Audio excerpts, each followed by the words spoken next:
3.5 years.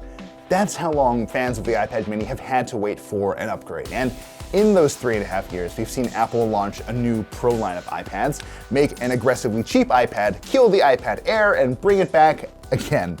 That's a long time to wait, and I was honestly starting to wonder if Apple would ever get around to updating the mini. Well, it did, and I've been living with the updated model for a few days now.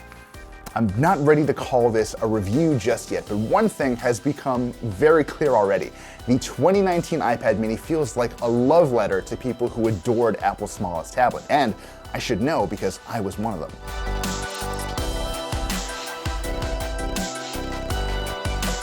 If you've ever picked up an old school iPad mini, you know basically exactly what to expect here. There is a 7.9-inch Retina display up front, and it runs at the same resolution as those old mini screens. There is an 8-megapixel camera around back, and it's still mostly just fine for taking photos. Your phone is going to do almost certainly much better.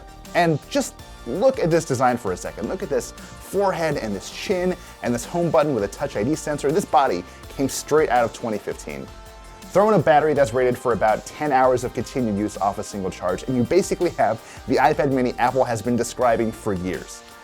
There are some big changes under the hood though. For example, this version of the mini packs one of Apple's A12 Bionic chipsets, and that's the same as what you'll find in the iPhone XS family. In general, that means we're looking at excellent performance, whether you're trying to get some work done or if you've been kicking back with Civ 6 or Fortnite a lot like I have.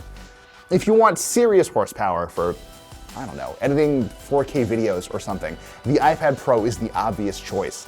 For just about everything else though, including all of those new augmented reality apps Apple is so fond of, the new iPad mini has more than enough power. That's not bad at all, especially when you consider the last new iPad mini we tested shared a brain with the iPhone 6.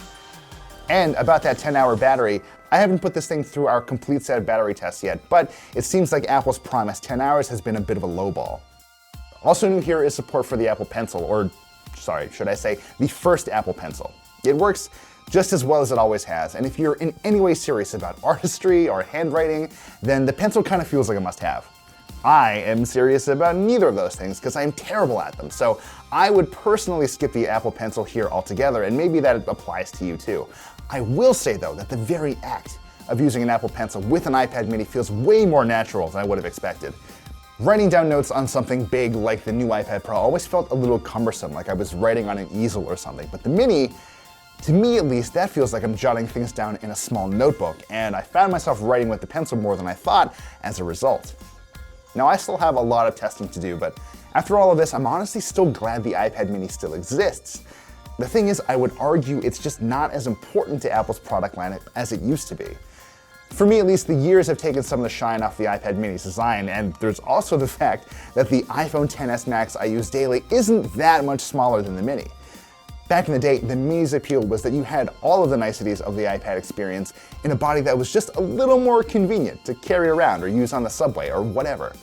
Since it seemed like Apple had more or less given up on improving its smaller tablet though, I found myself starting to embrace bigger phones, and I'm sure I'm not alone. The mini's $400 price tag is pretty interesting too. When the Mini 4 was released 3.5 years ago, it was among the cheapest of the new iPads you could buy at the time. This time though, the basic, no-frills 10-inch iPad costs noticeably less than the Mini, and the technically superior iPad Air costs $100 more. When it comes down to pure bang for your buck, there are arguably better options. Like I said, maybe more than anything, the new iPad mini feels like a love letter to the form factor's fans. Stick around for a full review to see if that's really true.